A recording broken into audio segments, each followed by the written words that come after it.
Welcome to Business Line's State of the Economy podcast, where you'll find insight, analysis, and the story behind the numbers. Hello, everyone. Welcome to the State of the Economy podcast of Business Line, where we cover the real estate sector, its outlook. Today, we are with Ms. Nidhi Marwah, the Group Managing Director of the Executive Center. The Executive Center, as we all know, is one of the premium flexible workspaces in India. And apart from India, it has a strong presence across 15 markets of the Asia Pacific, Middle East. There's a presence in 33 countries. Welcome, ma'am. Thank you so much, Abhishek. I'll just start with the question. The first one, obviously, is would you like to run us through the Executive Center's journey in India in 2022? Some numbers would be helpful.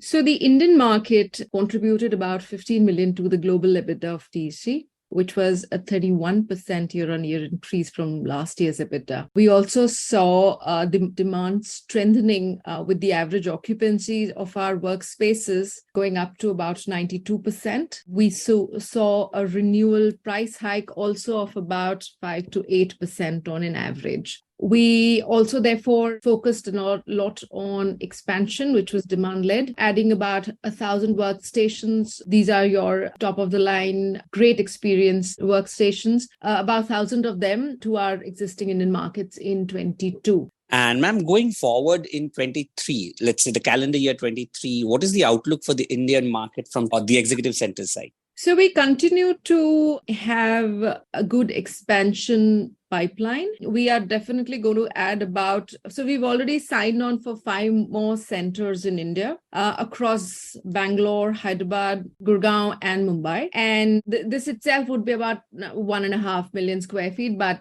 beyond that, we are also exploring options to expand in 23. There's been a lot of discussion on slowdown in the global market scenario. Do you see an impact on that in India as well as your operations at the moment? And again, going forward, any outlook? Yes, we are not in a silo. So somewhere the ripple effect will reach us in India. And by us, I mean the Indian economy. However, we have proven our resilience, even during COVID times, and that too when you're talking of billions of people. I think our resilience remains our forte, and that is where we've really tapped into the potential of the consumer base over here, as well as the talent pool. So, you have the entire world literally refocusing their attention on India. So yes, whilst there is a cautious approach to this year, I think it's not as bleak as it is being made out to be in the rest of the world. I think we are riding a good wave, and as long as we can be mindful of the opportunity, we should be okay. Who exactly is driving the growth for you in India? And also when you see this slight optimism in India over global, what exactly is driving this? When I say what categories, what sectors, where are your numbers coming from? If you can share some details as for you as well as the market. So India typically has been one of the fastest growing service sectors in the world, right? We've also become a major exporter of IT services, BPO services, and software services. The IT industry continues to be the largest private sector employer in India. But, when you add to it the other emerging industries like the e-commerce markets, like manufacturing, like healthcare, and of course, flex.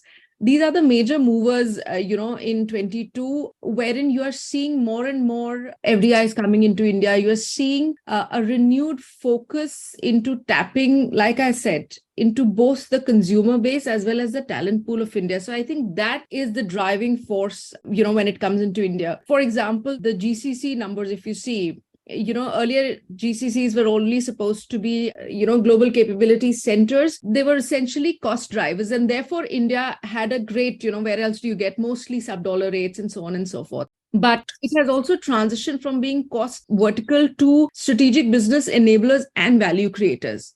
And still India is on top, when it comes to providing GCCs. These are all factors which are contributing to us having a very steady growth despite the turbulence of the times. Again, you play in a category that is nowadays defined as the premium space, even though it's flex workspace on a larger scale and it's a subset of the real estate sector. You play in a category that's called as premium space, or what in common parlance is called as grade A office spaces. How does that differentiate your positioning from, let's say, some of the other workspace players? Does this have an impact on numbers in the long run?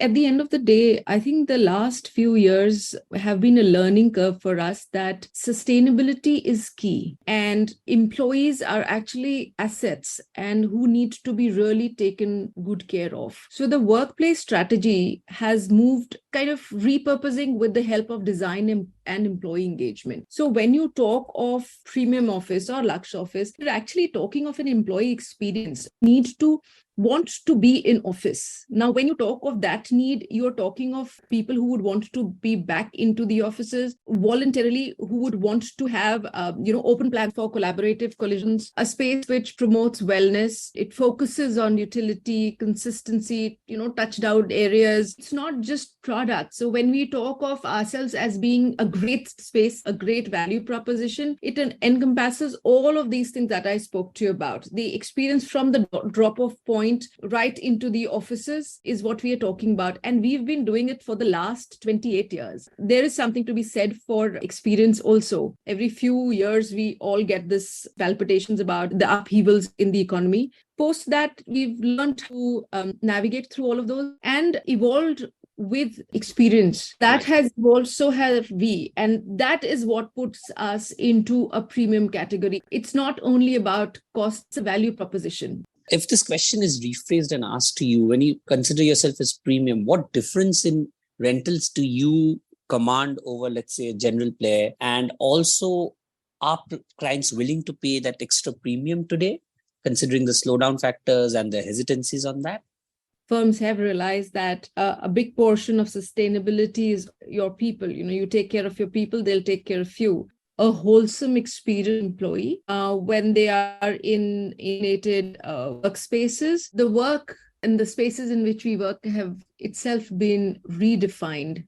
When we charge, how others charge, there's so many players in the market in different price bands. What we do is give a value proposition which talks about everything, integrating technology. It's essentially technology, it's flexibility, it's speed, it's interface, it's all of those things. And that is why when you give a wholesome package, it is accepted much more easily by the members.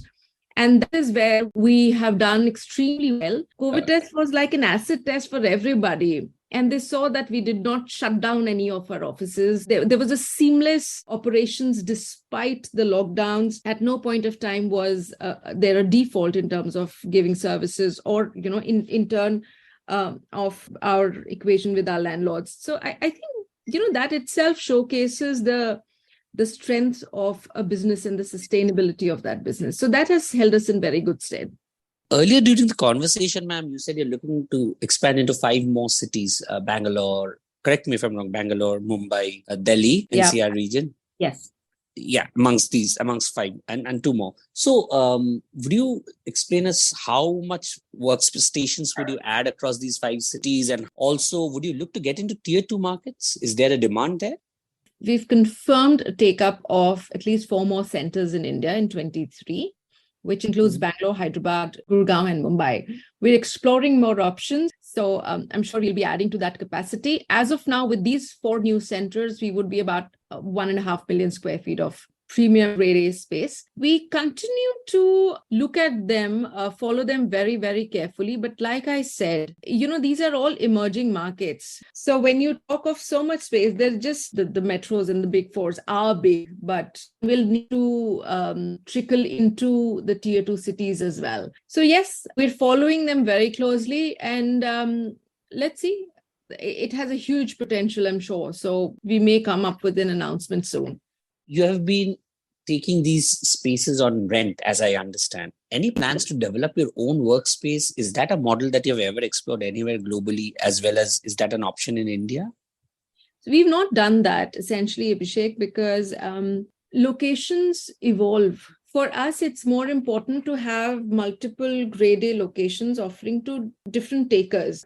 For example, Mumbai was essentially all of Nariman Point in South Bombay, and that is where commercial life started and ended to an extent. And then we saw BKC emerging, right? And now BKC is the hub of it all. That trend has been there in all cities. Look at Bangalore. The airport shifted, and therefore a lot of the business shifted towards North Bangalore as well. So as locations keep evolving and our middle name remains flexible, we need to be equally flexible in ensuring that we can move around, evolve with the times. And a lot of that is also flexibility of the location. It's not a knee-jerk reaction, but at the same time, one needs to have the freedom to say, okay, this is a new location and this is where we also need to be. Do we really need to have an entire building there, spend 3 to 4 years in developing that? Maybe not, because one needs to tap into the early bird thing and get there fast. And that's never easy with, a development. The other question is, India has seen not many, but a couple of REITs in the recent times, and some developers have announced REITs again over the last few months. Is that a model that workspaces explored globally? And is the executive center a part of such options, exploring such options? After COVID, I think, and during COVID, we all got a lot of time, all industries got a lot of time to sit back and think beyond the ordinary, go really creative and see and do a lot of why nots. And REITs, valuations, all of that became part of that exercise and still remains. We are not away from it. We are looking at it. Let's see which way it goes. The recent valuations, etc., haven't gone really well for a lot of the players. But I think this industry does have a lot more ground to cover before it can become organized. Then, yes, I think we would be a regular industry which does get into REITs and more structure emerging out of this chaos right now. Right now, it's just a flurry of a lot of activity. It needs to settle down a bit. And I think then we would have the maturity to do something like a REIT positively. And I'm talking, from the industry's perspective. What I understand is you're talking about consolidation of the flex workspace industry in general. When do you see that happening? Well, consolidation may be a different word. I would want to say that, maturity of this industry, it's still very, very early in India. The other real estate markets and the flex space within those spaces have been very mature. We are still in a nascent stage. The pace of this industry's emergence has caught everybody by surprise. None of us expected this. Now it is here to stay. On what terms is what the next 2-3 years are going to decide. We are still in the post-COVID phase. We're still in a phase where the rest of the economy of the world is in some state of turbulence. So the next 2 years are going to decide which way the world is going. And therefore, as, like I said, a ripple effect, which way this industry is going and how much of it would it contribute to the GDP of, economy. I think 2 to 3 years is what I would say that would give us a very clear idea about how massive an impact that this industry would have on commercial real estate. Question remains is, where does India stand for TEC globally? That's one.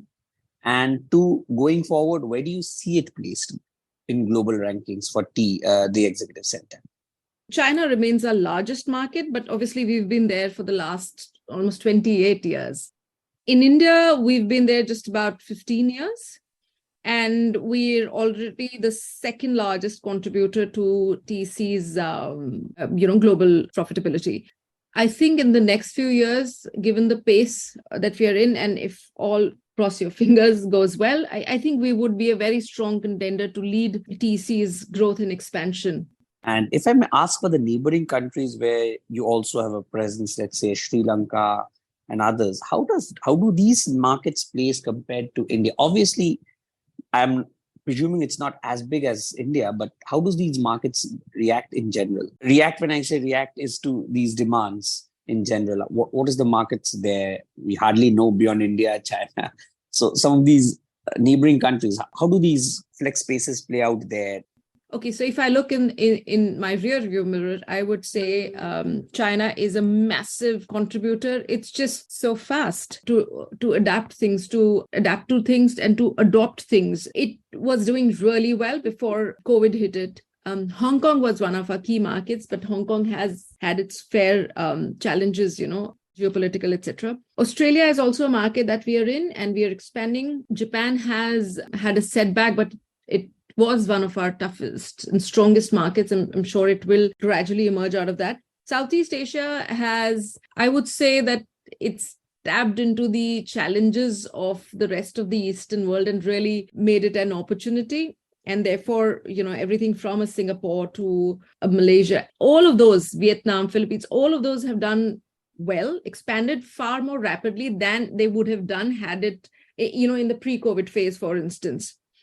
Now, if I look into the fast forward, India and the Middle East are currently the most resilient when it comes to all of these changes.